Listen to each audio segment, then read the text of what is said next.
మనస్సులో ప్రతి ఒక్కరూ ఏదో ఒక సందర్భములో ఒక్కరైనా నన్ను అర్థం చేసుకొని ఉంటే బాగుండు అనుకొని బాధపడుతూ ఉంటారు కదూ.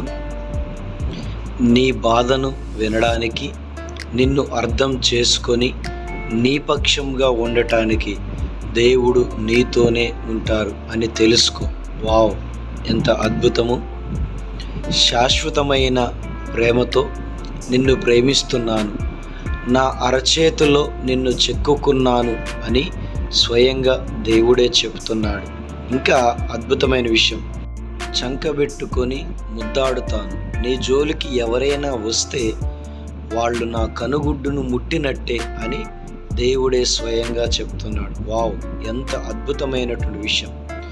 ఈ ప్రపంచములో ఇంకెవ్వరూ ఈ మాటలు చెప్పలేరు కూడా.